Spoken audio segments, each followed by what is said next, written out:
प्रकृतेः क्रियमाणानि गुणोकर्माणि सर्वशः अहंकार विमूढात्मा कर्ताहम् इति मन्यते. Every work is governed by the grace of nature, but only the arrogant people deny it. Bhagavad Gita, chapter 3, verse 27. This powerful verse reminds us of nature's supreme role in all actions and warns us against the illusion of control. In a world facing the urgent crisis of climate change, this shloka holds even greater relevance. It teaches us humility before nature and the responsibility to live in harmony with it, which ties directly into today's theme on eco-friendliness and sustainable development. A very good morning to everyone gathered here. It gives me immense pleasure to extend a warm and heartfelt welcome to you all on behalf of the Department of Computer Applications, B.M.S College of Engineering, for today's talk on global warming, eco-friendly and sustainable development. Can Indian biofuel initiatives be a solution?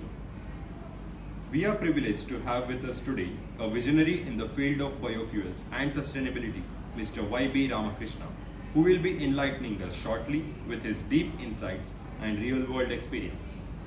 I take this opportunity to warmly welcome him.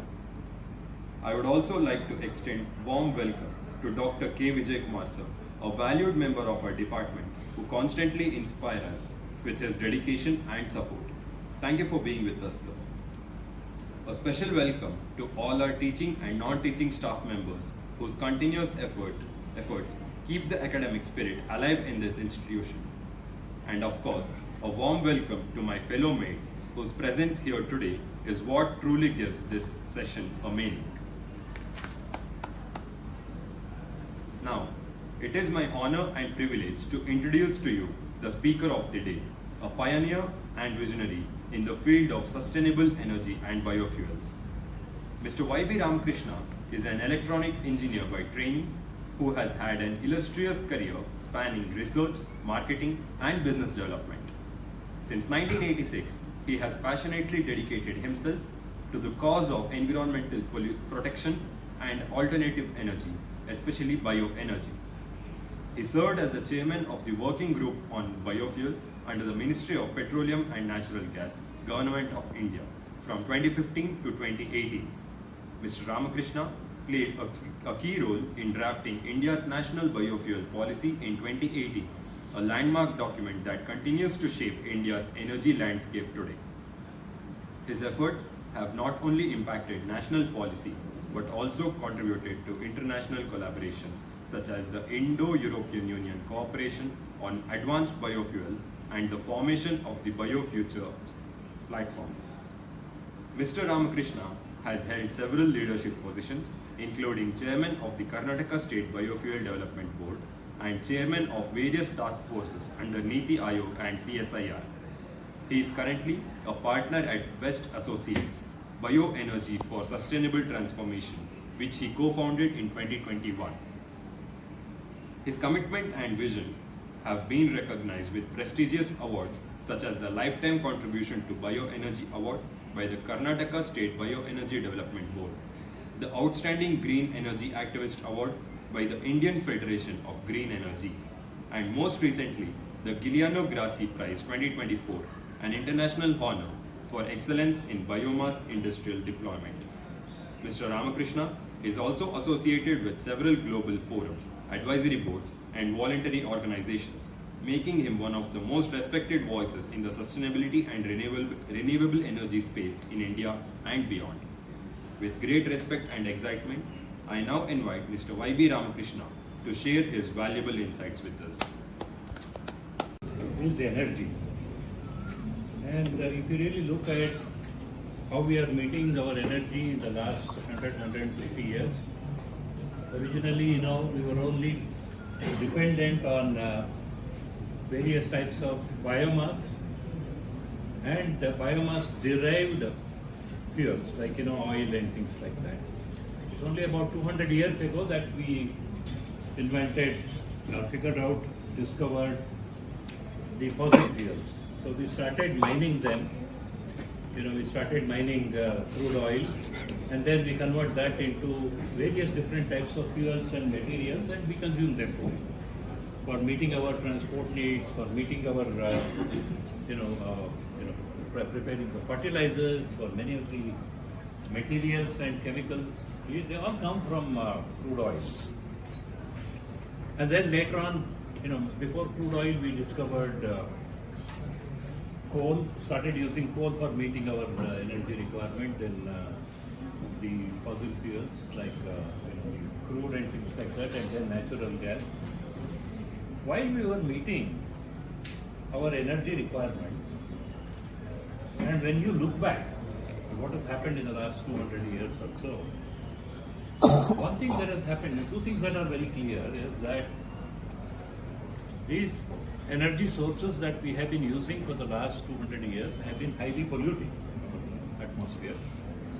They release various types of carbon oxides, whether it's carbon dioxide, carbon monoxide, highly potent global warming kind of gases. It remains in the atmosphere, and then it absorbs the temperature that is, the heat that is coming from sun, and you see that the global warming has been happening, and we have been talking about it for the last 40 years now. And that is basically because your carbon dioxide percentage has been going up in the atmosphere.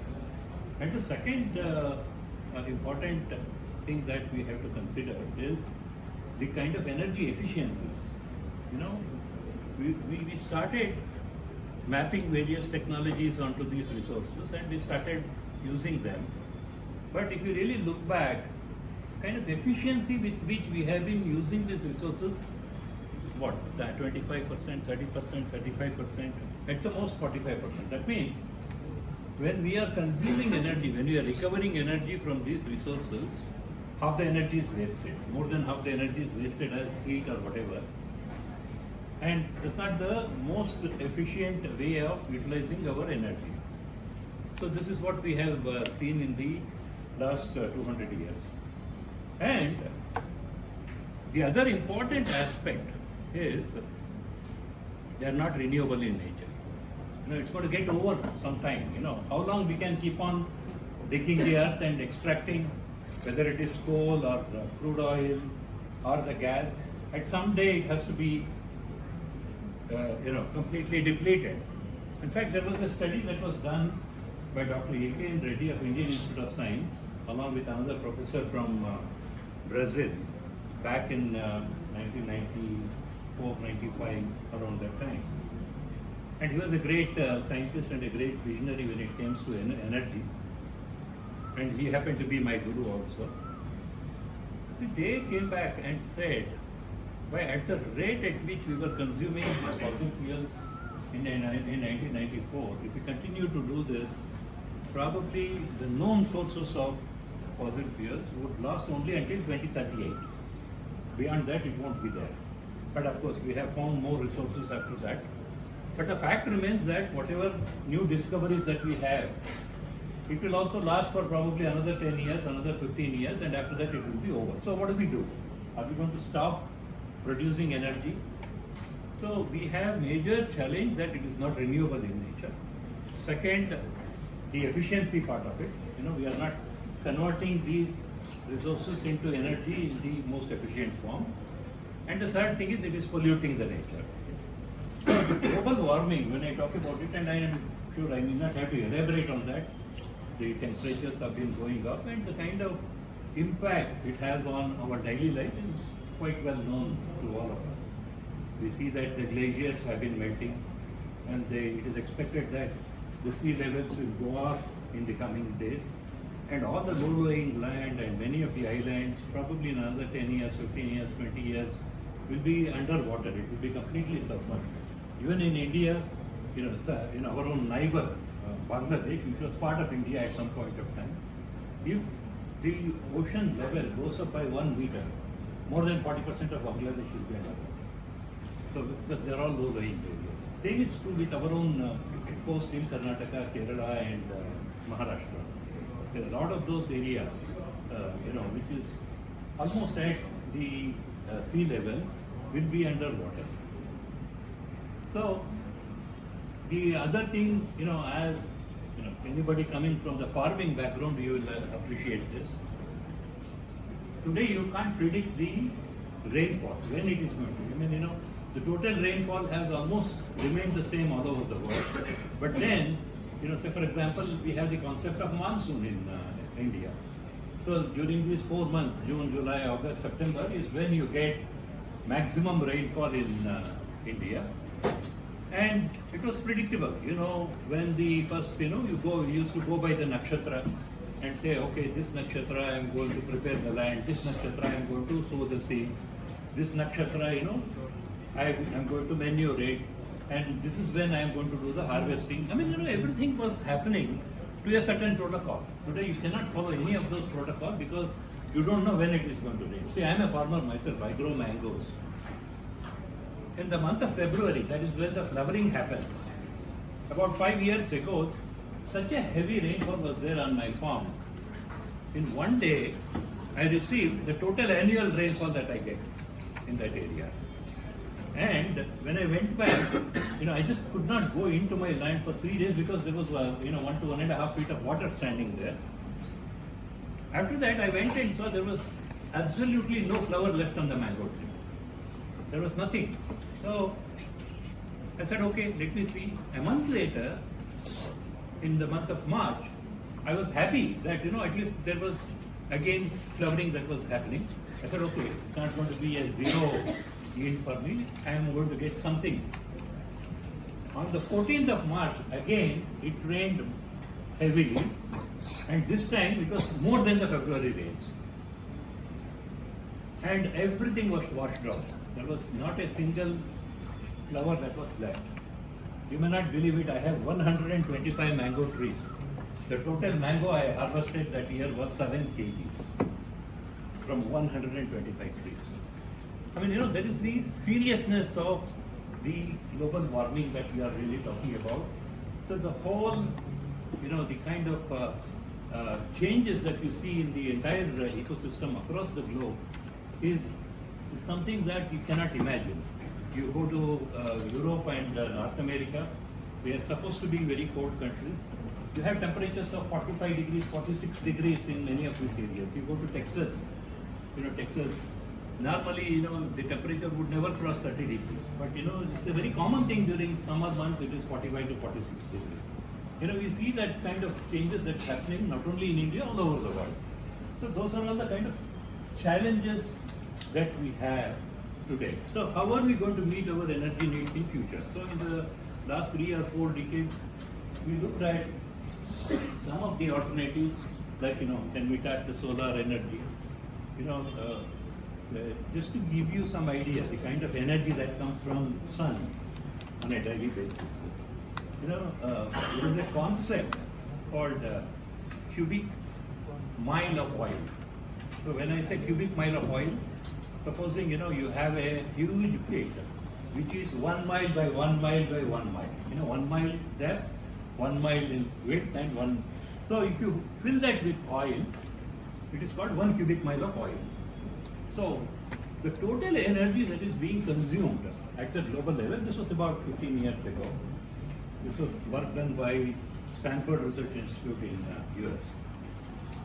According to them, the total energy from all sources, whether it is fossil, solar, wind, nuclear, all of them put together, was 3 to 3.5 cubic mile of oil equivalent in a year. And the interesting thing is, if you were to replace 1 cubic mile of oil equivalent with any renewable sources, it requires humongous investment to be made into this sector. And every other day you should be opening one plant of something equivalent to something like 1000 megawatt or 2000 megawatt kind of a plant. Everywhere, somewhere on earth, you have to be opening it for the next 10-15 years to meet that kind of requirement that you have. So it was realized that none of these sources will 100% be able to replace it. And all those replacements that you were talking about, whether it is solar, the point that I was also trying to say is that what comes from solar, from sun, which impinges on the earth, you would be surprised to know that in a year you get 900 cubic mile oil equivalent of energy that comes. But it just sparks the energy and you don't know how to tap it. So we are talking about solar panels, we are also talking about windmills. Of course, the wind blows basically because of sun only. If sun were not to be there, there would not be any atmosphere, there won't be any wind. So there are basically solar and wind, everything comes from sun. Solar is the primary source. Now, we developed some technologies to tap into this solar panels or windmills and things like that. These are all alternatives which can generate electricity and it can replace electricity to some extent. Is electricity the only source of energy that we have been consuming today? For our transportation needs, most of the time, you are using fossil fuels. Domestic gas for cooking, you have LPG. So how are we going to replace the liquid and gaseous fuels that we have been consuming? That is what we are talking about when it comes to biofuels.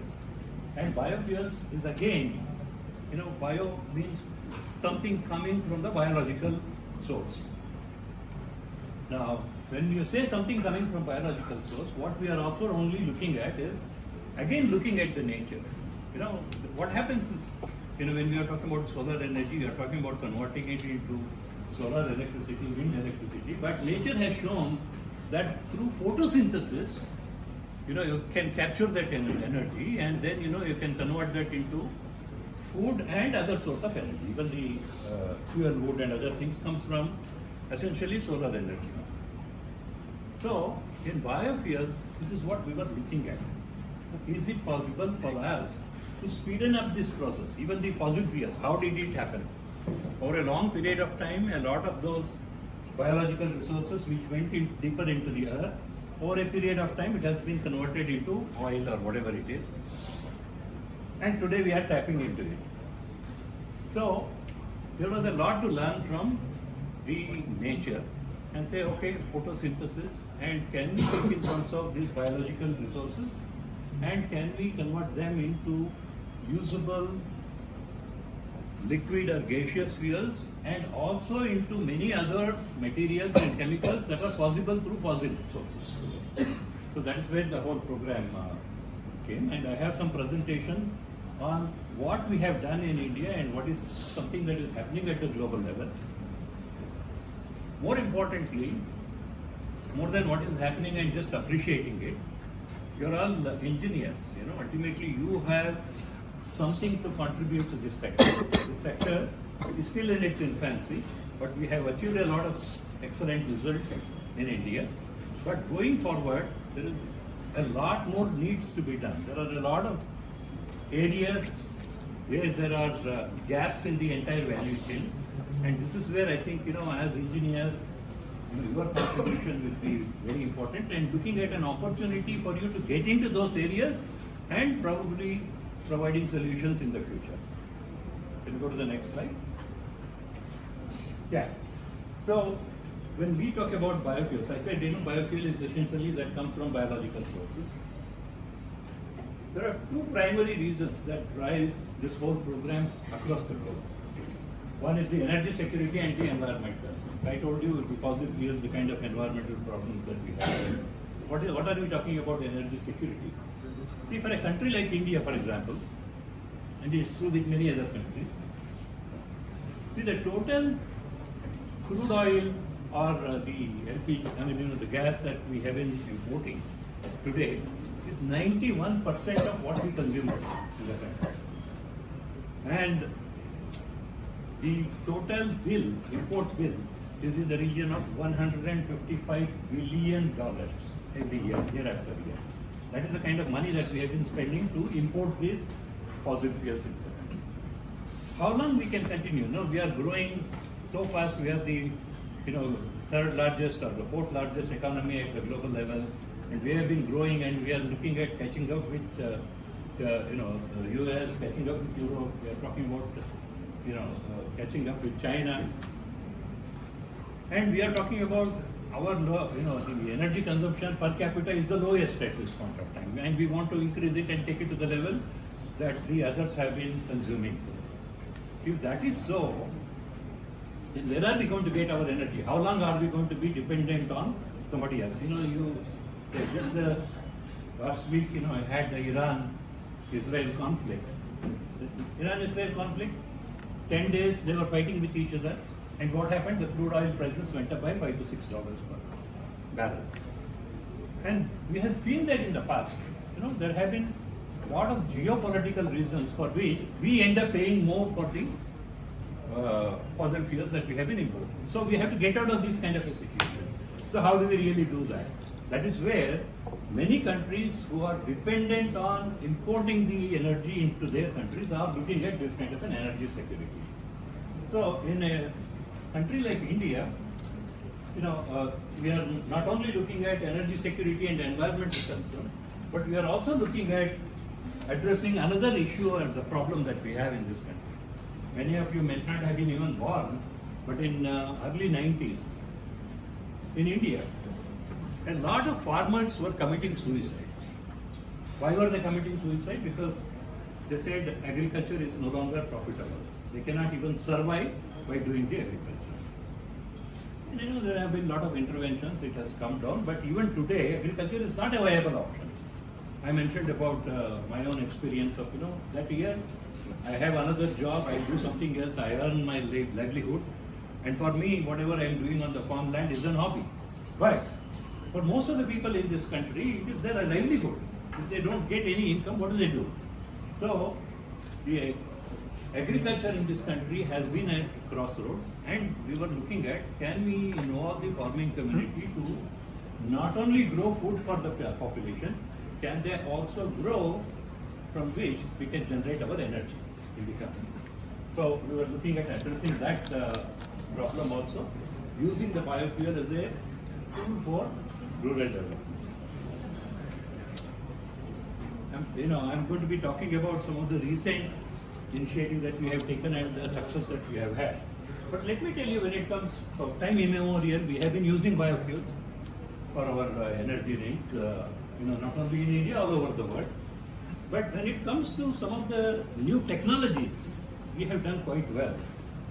The world's first biogas plant was set up in Mumbai, in Matunga, making use of the cow dung. From cow dung, they started producing the biogas. This is the world's first biogas. Now we say that, the cow dung itself in Europe and North America, it's a big issue there. They have very, very large dairy farms, and they don't know what to do with that cow dung. And that has been a major contributor of methane into the atmosphere. And methane is 4 times more potent than CO2 in terms of capturing the heat and holding it. So we knew this problem and we were converting that. Not only that, in our villages, the cow dung, we used to make cow dung cake, and it was being used for our as the cooking fuel. So Kannada bandavರಿಗೆ ಅರ್ಥ ಆಗುತ್ತೆ ಬರಗಣೆ ಇಂಥ ಮಾಡ್ತಾ ಇದ್ವಿ ಹಳ್ಳಿಗಳಲ್ಲಿ. So we had certain practices behind which there was some science. So I am only trying to say that in 1893, that was 132 years ago, we built the first biogas plant to capture the methane that comes out of the cow dung. And you might have heard about the ethanol program. I will be talking about it, where we blend ethanol in the gasoline or petrol that we use. And this experiment, Karnataka was the first state to come up with a biofuel policy in the year March 2009, based on which Government of India also came up with a policy in December 2009 with a target to blend 20% of ethanol in petrol and 20% of biodiesel in diesel by 2017. So, can you go to the next one? So, I was involved in Karnataka as the chairman of the Karnataka State Task Force and later on as the chairman of the Karnataka State Biofuel Board to come up with a program for the state of Karnataka where we are focusing more on the biodiesel. Biodiesel program was basically looking at various types of non-edible oils, honge, bevu, hippe, many of these, currant, neem, various other types of non-edible oil seeds from which you can extract the oil and take them through a process called esterification, convert them into equivalent of petroleum diesel. And that can be blended to an extent of 5%, 10%, 20%, etc. So that was a big program that we took. In 2014, I was invited by Government of India to take this program to the next level.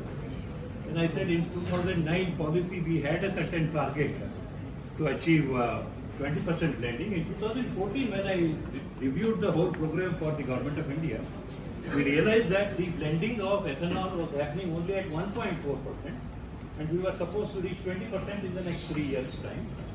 And biodiesel blending had not started at all at the national level.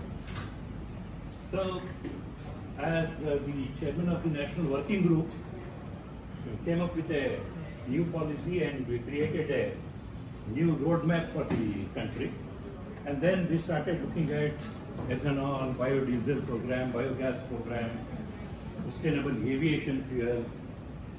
Going beyond that, we are looking at methanol, dimethyl ether. These days you will be hearing a lot about hydrogen program. So all these programs was given a big push after 2014 and through the 2018 policy which I drafted it for the Government of India. Yeah. I want to little elaborate on where do we get our ethanol from. See, we have about 600 to 700 sugar mills in this country. We grow sugarcane, which is a very important crop for our farmers. So there was a time when the sugarcane was harvested, you only produce sugar from that and nothing else. And then you had the bagasse, you had press mud, everything was being wasted. Now, we came to know that molasses can be fermented. Molasses is a byproduct. Once you crush the sugar cane, you get the juice. Juice is converted into sugar. And there is something that is still left back, which is called as B molasses. B molasses still has some amount of sugar in it. Even that can be extracted. And then you get C molasses. There is a little more sugar that is left, but it is economically not viable to recover that sugar from that C molasses. So what we did was that C molasses was being fermented to make ethanol. So ethanol was being used as a ingredient for our liquor industry.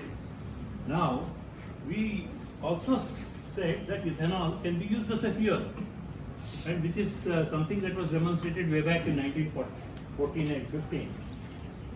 So, what happened is the sugar industry, which was only producing sugar, they started using bagasse for electricity generation, cogeneration, and they started using molasses for converting that into ethanol. And even the press mud is being used now for generation of biogas. So that is how the things have changed. See, for ethanol, if you really look at, can you go to the next slide?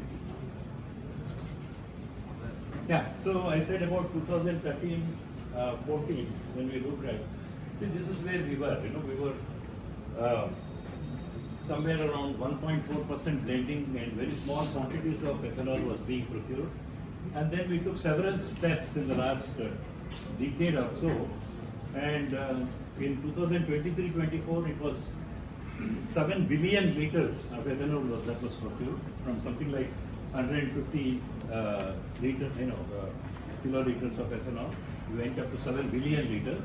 And in 24-25, we have produced more than 10,000 kiloliters, which is 10 billion liters of ethanol has been produced. We'll go to the next slide.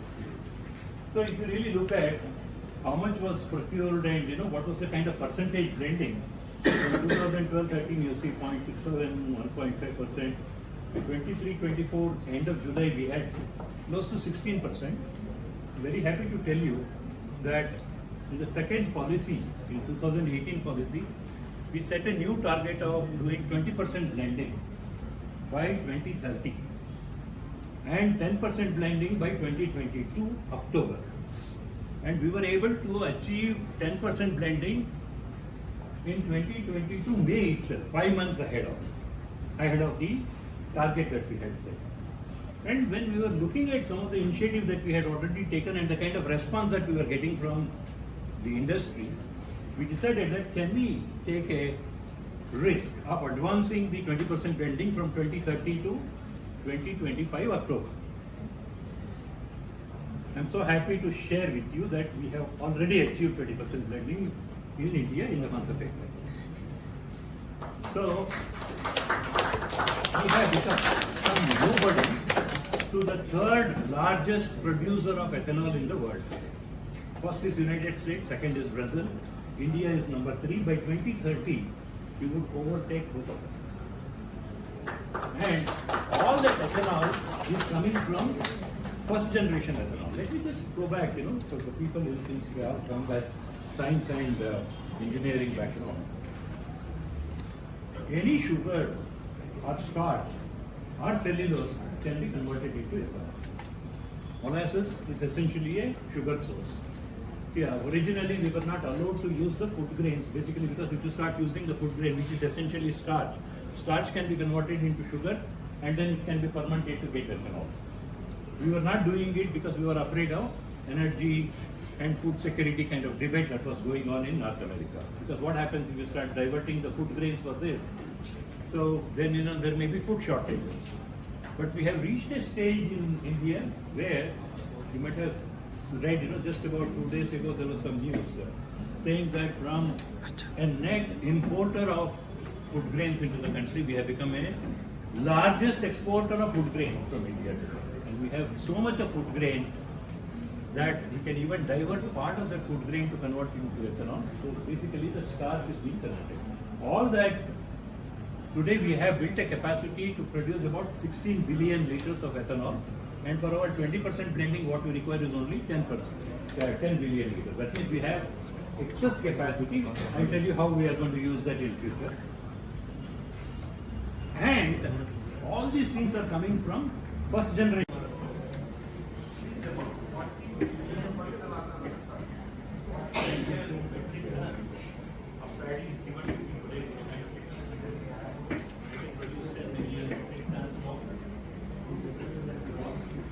And 20 million metric tons of biofuel making our goods. So those are the possibilities. India was looking at enormous amount of agri-residue. I mentioned about Punjab and Haryana 40 million metric tons. As a country, I was also sharing a committee, local biomass that we generate from about 11 major crops. We were surprised we figured out that we generate 1 billion metric tons of agri-residue year after year from 11 major crops. And out of that, 800 million metric tons was being consumed for various applications. 200 million metric tons was being transformed. With the present technology, that 200 million was available at a factory. Converted them into 50 million metric tons of ethanol, which would have 100% replaced all the petrol that we have. Ethanol price. So that kind of work has been going on, and we are making a very big impact at the global level with this technology, and we are going to become the world leader. Now I mentioned about 200 million metric tons from 11 major crops. But if India is a country which has kind of biodiversity which you cannot see it anywhere else on earth. And if you really look at all that crops which is grown in different regions of the country, and if you really look at the agri residue that is being wasted, that will come to about 340 to 400 billion metric tons. I just want to give you one example. Ultimately, all sources of energy, it comes from carbon molecules, right? Carbon. The total energy that we consume in this country from all sources put together is equivalent to about 350 million metric tons of carbon. The wasted resources that I am talking about, whether it is agricultural residue, municipal solid waste, animal dung, all of them put together, we have 500 million metric tons of carbon. So if you are able to take this carbon and map different technologies onto it, it cannot be one technology. It could be fermentation, it could be, I mentioned about esterification, it could be pyrolysis, it could be gasification. Multiple technologies can be mapped onto different types of resources that we have. Then what happens is 100% of our energy can come from the biological sources, and we have more to export. But the challenge is, do we know how to aggregate this resources that we have, and do we have the technologies which are mature enough, which can be mapped onto this?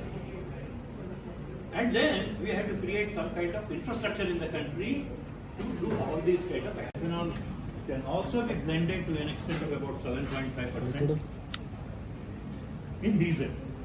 World over, nobody has even thought of doing ethanol blending in diesel. And Bangalore is the place where we did this first. Way back in 2007 and 8, I was involved with BMPC. We ran 2,200 buses with 7.8% of ethanol blended in diesel. It reduced the pollution by 60%, and there was a cost saving for BMPC. The program ran very well. Somewhere the cost of ethanol went up, and they stopped doing the blending. But today, we have reached a stage where we will be able to do that. And from this ethanol, we can even produce sustainable aviation fuel. I'll talk about this. So, when I talk about this, we have achieved something, but then we do have a lot of challenges. When we talk about second generation ethanol, gasification, pyrolysis, all those kind of technological pathways that we have, the biggest challenge is the initial investment, the capex, and the operating expenses are quite high. It is true with any technology. It is always a curve, which start any new technology, the cost goes up like this, and over a period of time it stabilizes. Somewhere it comes down and it stabilizes. So that is a very typical curve that you see with any technology when you do the mapping of technology versus cost that is involved.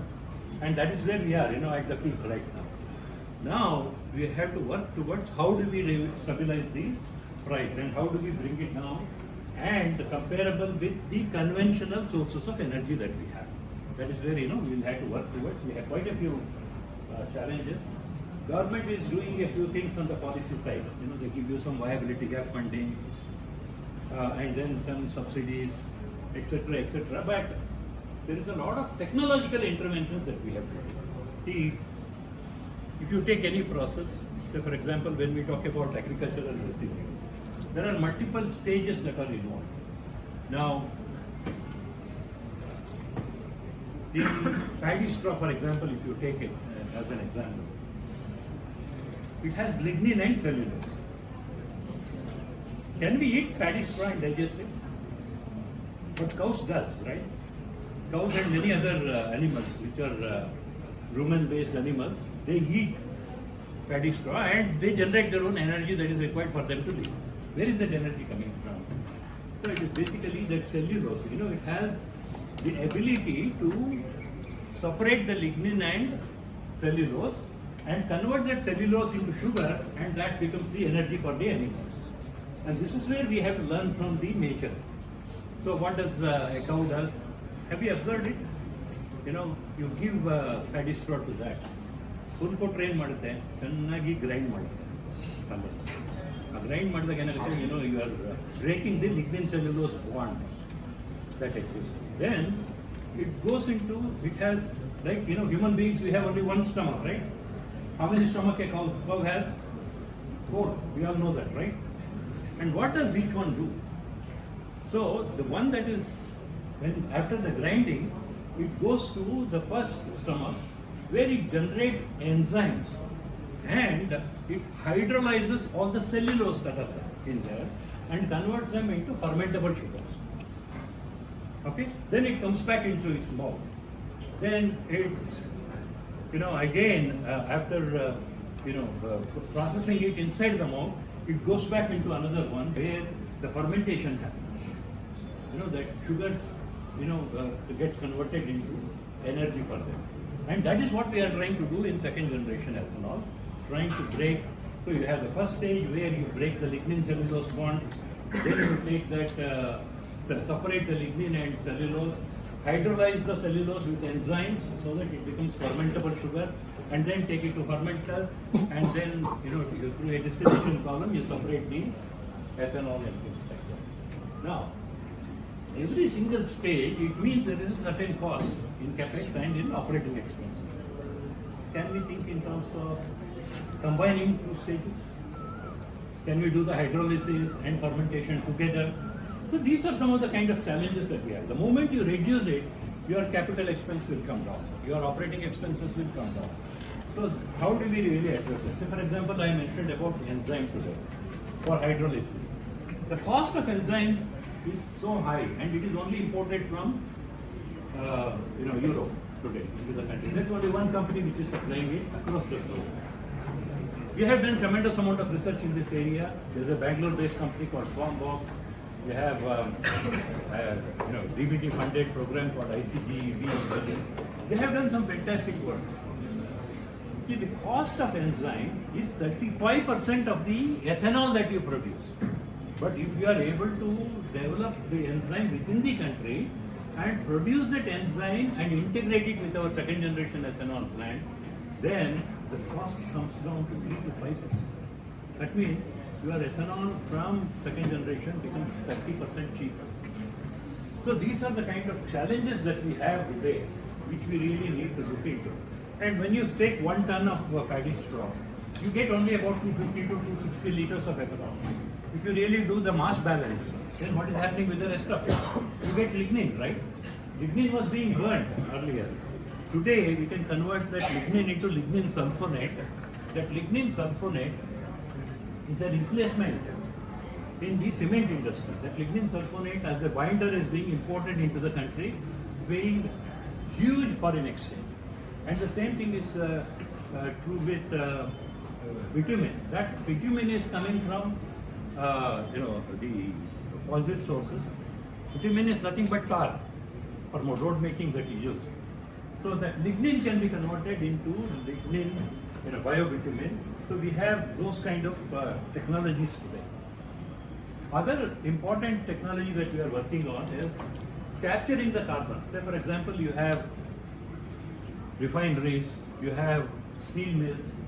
All of them release so much of carbon dioxide, carbon monoxide into the atmosphere, causing the pollution. Today you have the technology to capture it.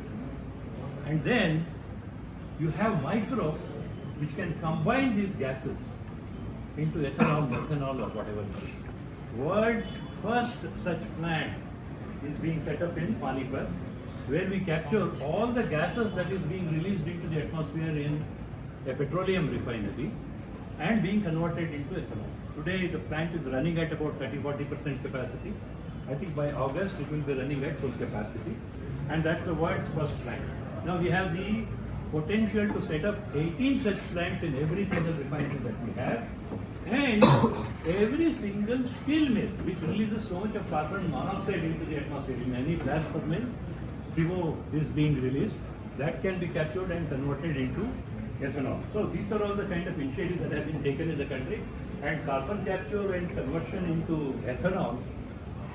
Only China did some in the steel mills, but they have not done it in the refinery.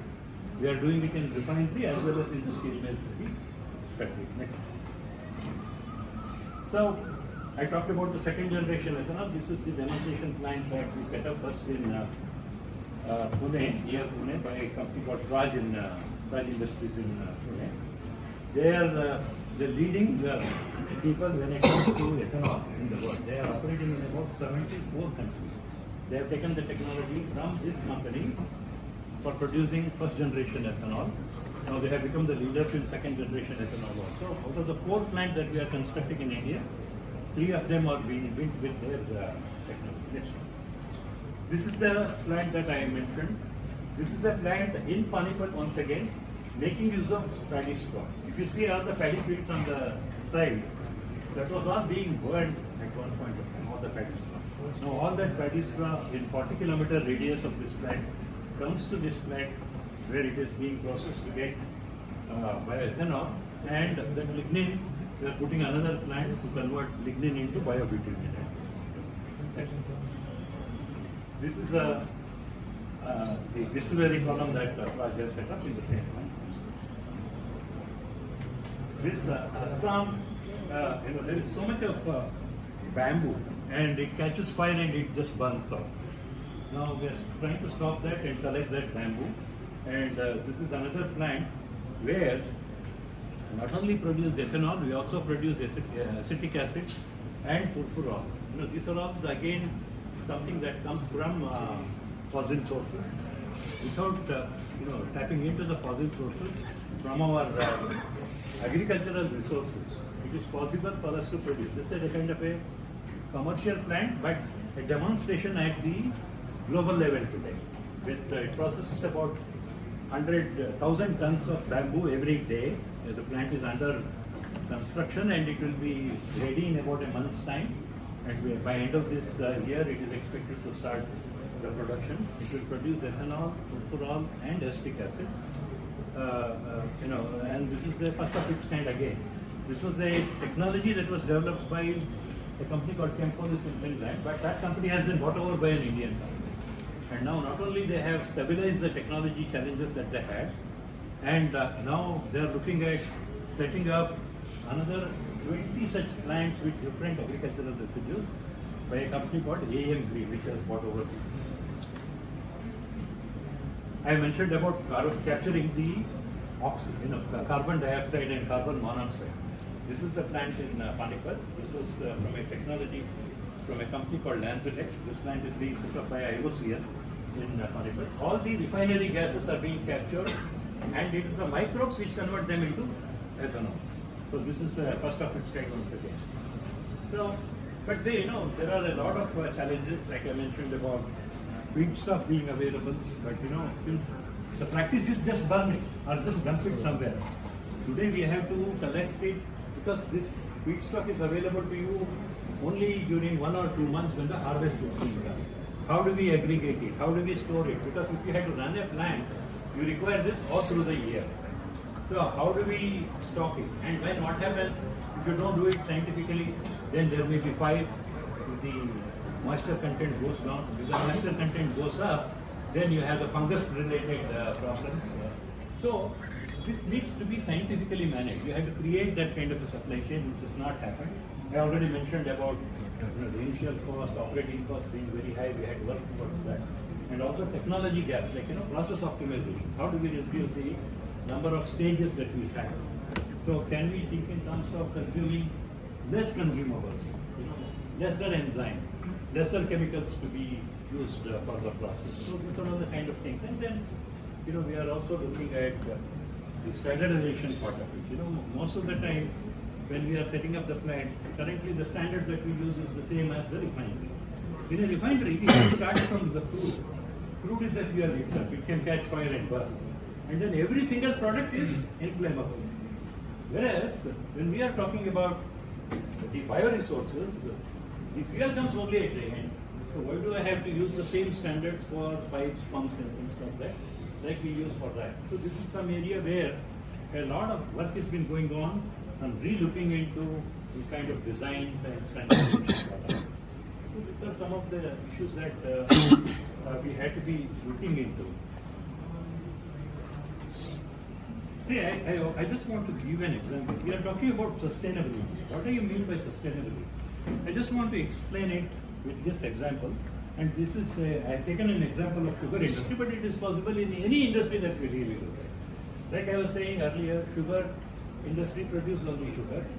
When we started using the bagals for generation of electricity, cogeneration was happening in most of the industry. It was not only meeting their own energy requirement, but they were also able to export some electricity. And they were also using the bagals for steam generation, which is required for the process. Now, going beyond that, like I said, we started looking at the molasses. Molasses are being converted into ethanol now, both C molasses, G molasses, and if you have surplus sugar, then sugar itself can be converted into ethanol. All such possibilities are there. So suddenly, the sugar industry, which was in red, and the outstanding to the farmers was in the range of 75,000 crores. That means they had procured the sugar cane, producing sugar, they were selling it, making losses, they were not able to pay the farmer, and the money that was due to the farmer was about 75,000 crores when we started the ethanol blending. Today, what is owed to the farmer is only due for 1 week. No money is held for more than a week. Money is paid to the farmer. And the total additional money that has gone to the farmer since we started the ethanol program is in the range of 1.25 lakh crores. And the foreign exchange savings that we have done with ethanol being used is in the range of 1.75 lakh crores. And 20% of petrol has been, your consumption has been going up. But the percentage of ethanol that we use, we have reached 20%.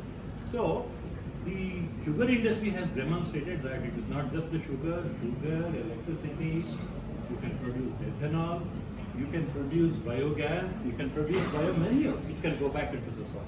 So all these things have been demonstrated in sugar factory. Now, it's a clear demonstration of how the sugar industry has become sustainable. 15 years ago, 20 years ago, it was not sustainable. They were losing money. There were challenges of making payment to the farmers. Unless the government came and gave them some money to pay the farmers, there was no way they could do it.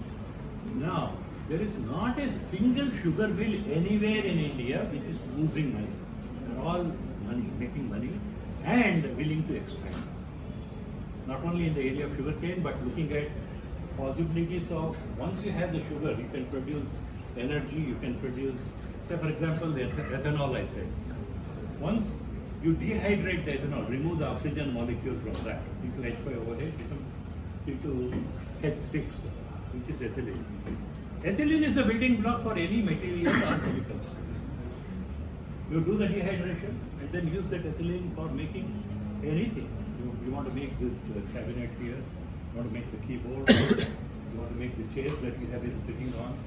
Some plastic and other things, materials which are coming from fossil sources. Everything can be replaced through these kind of technologies. Sugars can be converted into any such thing. So this is a clear example. And like I was saying that the steel mills I was talking about. The carbon monoxide they release into the atmosphere, it is not only contributing to the pollution. The steel industry is one of the biggest consumer of energy today. Now, if that carbon dioxide can be converted into ethanol, then they will be generating more energy than water. And they make more money out of it. The steel mills can go. And your steel prices can come down. That steel that we are using today becomes green steel at some point of time if you are able to do it. So this is possible in every sector, any sector that you take and really look at what is their carbon footprint today. Is everything that they generate, is it being utilized, fully utilized with the correct technology? Then you'll be in for a surprise. We'll not only be able to produce whatever we have been producing it, we are going to make it a lot more energy efficient and produce more energy which can go towards meeting the energy demands of different. Now, countries is looking beyond that. Now, you people might have heard, when Modi ji keeps talking about achieving net zero by 2070. What are we trying to say? It means that we are not going to be releasing any more carbon oxides into the atmosphere by 2070. Whatever was there, before we started talking about global warming, we will come back to that kind of a level. How do we really do that? These are all the kind of programs which will help us go towards achieving that. And now, when we are trying to do that, we are talking about a new kind of a system to be put in place. For every industry, in fact, just 2 months ago, Ministry of Environment and Forest, they have come up with a new legislation. whether it is steel mills or transport sector or cement industry or pharmaceutical industry or agri-processing industry. For all of them, they have calculated and said your carbon footprint is this much. This is very good. Now, in next 10 years, we want you to bring down the carbon footprint to this level. Next 20 years to this level. And next 30 years to this level. And how do we really actually do that? So the target has been fixed for them. And at the same time, if they are not able to, with the technological intervention, if they are not able to bring it down, then they have to buy credits from somebody, who has been. So now all the biofuel industry are going to be given green certificates because they are reducing the carbon footprint considerably and producing energy more efficiently. So they will be given carbon certificate, which they will be able to trade it in the market. In addition to selling ethanol, in addition to selling biobitumen, in addition to selling any other byproduct that I talked about, food straw, acetic acid, they also get carbon credits which they can sell in the local market. If somebody who is not able to reduce his carbon footprint will have to buy those credits, he has to compensate by buying it. And it can be traded internationally also. So that is the kind of ecosystem that we are talking about. Today we are talking about biofuels, but tomorrow we are talking about bioeconomy.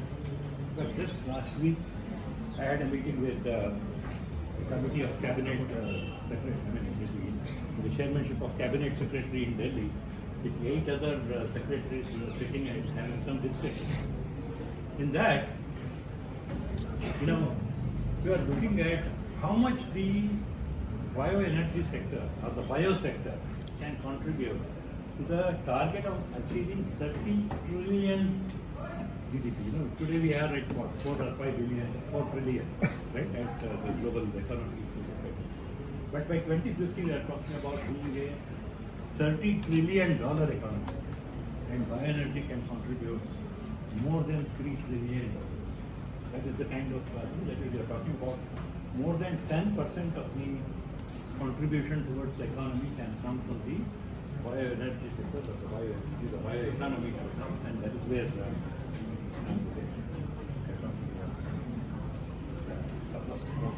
biojet fuel. See, if you know that we all would have taken the flights and so comfortable, it takes you in 1 hour or 2 hours to whichever destination you want to go within the country. The country abroad, we do it in 8 hours, 10 hours, 15 hours. But then, what we don't realize is the most polluting transport sector today is the aviation sector. Do you know what fuel we use in aeroplanes? Anybody? What we use is kerosene. That is one of the dirtiest fuel that you can use. Why do we use kerosene in flights? Do you know? At 35,000 feet, the temperature will be minus 50 to minus 52 degrees Celsius. You put petrol, diesel, or anything, it freezes. Your aeroplane cannot fly. The only fuel which cannot freeze at that temperature is kerosene. So we have been doing it. More than 2% of the total global pollution comes from aviation. So we are looking at, using the biological sources. Today we have the technology developed within the country by Indian Institute of Petroleum in Dehradun, who convert any kind of oil into aviation fuel, which reduces your carbon footprint considerably. And we are also working on the technology to convert the alcohol. I was talking about excess ethanol in the country that we are going to produce. And excess ethanol is enough to produce 8 million liters, million tons of aviation fuel. And our total consumption of aviation fuel in the country today is about 6.5%.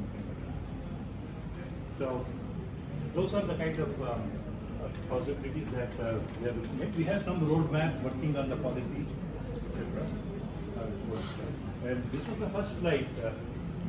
I'm heading in the back, and you see there were 5 central ministers at that point of time who came to receive this flight. This is the first flight in India which was flown with this fuel from Dehradun to Bangalore. And the person who is sitting on the chair, this is Dr. Arjun. He was the chairman of the director of the Indian Institute of Petroleum. He was the scientist who developed the technology there. And that fuel was put into this flight. And we flew in this from Dehradun to Delhi. And 5 central ministers came there to receive us. And now a lot of initiative has been taken to make this into a national policy. Yeah, so I was talking about wasted resources. These are all some very conservative numbers that I have here. We have surplus agricultural residue. I just put 150 million metric tons. But as I mentioned, we have more than 400 million metric tons. Spent wash and press mud coming from the sugar industry, municipal solid waste, the sewage treatment plant, all that waste, and then cattle dump, any kind of animal dump. I mean, it is so huge. If you were to convert all these things into biogas, we can generate about 62 million metric tons of biogas. And as a byproduct, we get 373 million metric tons of biomanure. You know how much is the total gas that we have been consuming in this country? LPG, CNG, LNG, all of them put together? 45 million. And we are capable of producing 62 million metric tons from that. And if you really look at the manure part of it, the total chemical fertilizer that we have been consuming in this country today is 55 million. How much can we produce? 373 million metric tons. So that is the kind of potential that we have just looking at our wasted resources. Next slide. So we came up with a program called Sustainable Alternatives to Affordable Transportation. Earlier, biogas was being used as a cooking fuel for industrial application. Today, we can upgrade that to 97% methane, and it replaces the LNG that we use in our vehicles. So in the first phase of this other program, we are looking at putting up 5,000 commercial plants and producing 15 million metric tons of gas, which will replace 35% of the total gas being consumed in the country, and produce about 90 million metric tons of manure. Out of that, some 120 plants have been commissioned today, and they are working. By end of this year, we will have about 350 plants. By 2030, we are going to have 5,000 commissioned. For that, the kind of ecosystem has evolved in, and the government is also supporting with a lot of policy initiatives. And as I mentioned, that manure that you take, fermented organic manure, liquid fermented organic manure, then you start using it over a period of time, maybe in the next 15 or 20 years, there won't be any need for you to produce chemical fertilizers. All the fertilizers will come from our wasted resources after meeting our energy needs. That is very important. This is a plant, interesting plant. This is in Pune. Does anyone know how much of food waste that we generate in Bangalore? From our houses. Any idea? Every day. 2,000 tons. 1 ton is 1,000 kgs. 2,000 tons is the food waste that we generate. When you cut the vegetables, you have the waste that is coming out. You have the sabji mandis from where the waste is coming out. The food itself which is being wasted. Everything that goes into the landfill today is about 2,000. In Pune, they took an initiative. There's an industry along with the Pune Municipal Corporation. They go from home to home and restaurants, collect only the food waste and prepare slurry and bring it. That each of those 3 domes that you see can hold 100 tons of food waste every day. So 300 tons is the capacity. They feed into that. It generates about 14 tons of compressed biogas. 14 tons is equivalent to something like 1,400 LPG cylinders per day. And that is from the food waste that we generate from homes in Pune. And now there are 2 more plants which are being set up in Pimpri and those areas near Pune, where the total processing will be for about 1,000 tons. And in Bangalore, we can put up at least about 80 tons of that. And they also produce liquid manure. And in the morning, you see, this is where the gas is produced, this is where the compression happens. And on the other side, you have tractors lined up. Farmers come there, and they take all the equipment. They were not paying anything earlier. Today, they are willing to pay for every liter. They are willing to pay about 2 rupee, 2 rupee 50 paise, because they have seen that when they put it on their farm, the productivity has been good. Because any of the waste streams that comes from the biological source, it has so much of carbon. Whereas, when we talk about chemical fertilizers, we are only talking about nitrogen, potassium, NPK, and some micronutrients. But what is also important for the soil is that we have to put a lot of organic carbon into it. So that is what you get from this kind of plant. Next one. This is the plant in Punjab, where the process, all these things you see, what has been stacked up there is paddy straw. They collect the paddy straw from about 10-kilometer radius, and around this plant, you go for 50 kilometers or 100 kilometers, they're all paddy growing areas. So from 10 kilometers they collect, and they produce about 300 tons of paddy straw and process it in the plant. And they produce compressed biogas and manure. Next slide. And that is the Asia's largest plant, converting straw into. And this is a plant, one of the oldest in Punjab. This is just on the side of the Pakistan border. So they have been producing, from the paddy straw for more than 15 years. They have been producing the biogas, and that biogas is being used for production of electricity, and they feed it to the grid. So there are so many such initiatives. One more.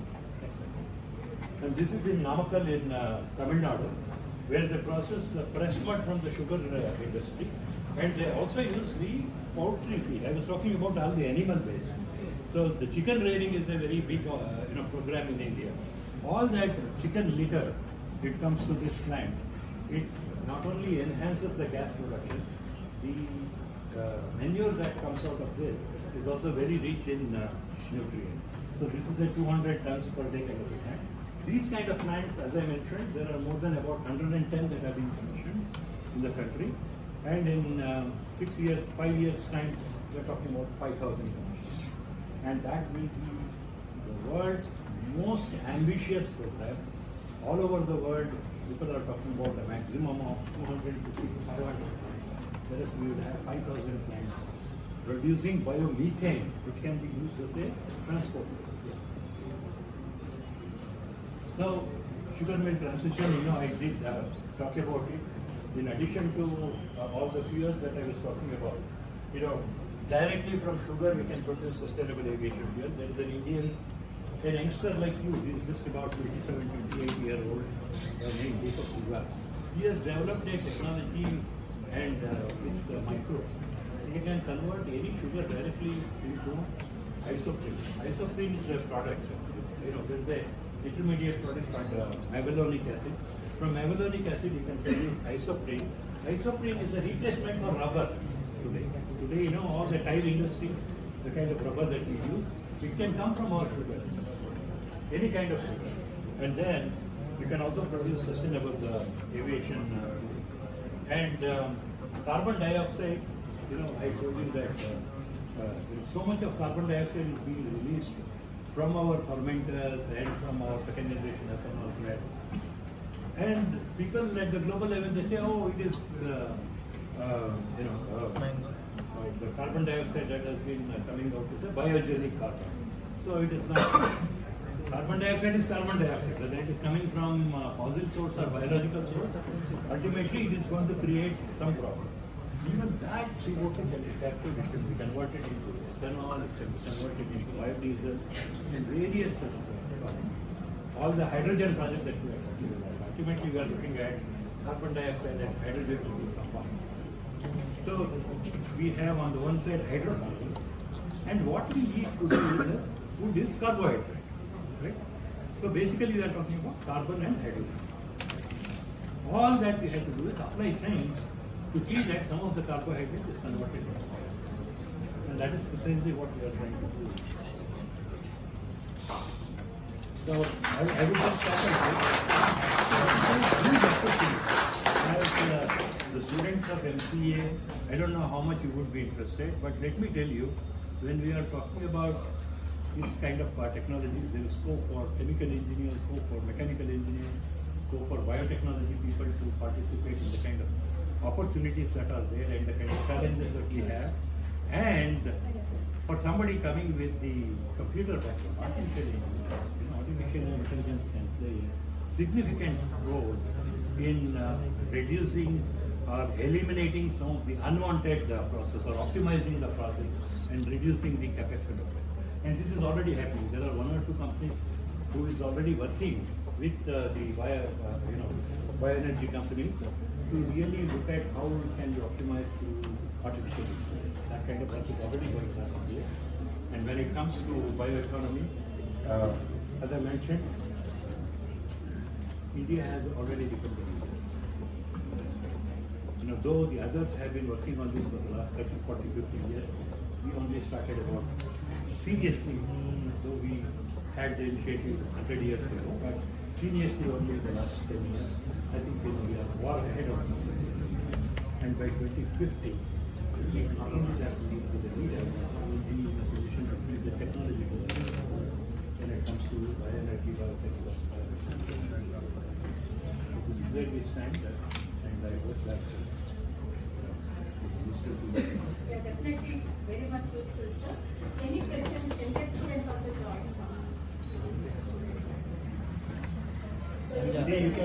You can ask me any question. If you don't have the first question, you can ask me the second question. If there are no questions at all, either have been so good that you have observed everything, or everything has gone above your head. But this everyone should know now. This is very, very important. And we are mandating in the course also nowadays. For all courses, it is very important to at least adopt some courses. In fact, as the chairman of the Karnataka State University of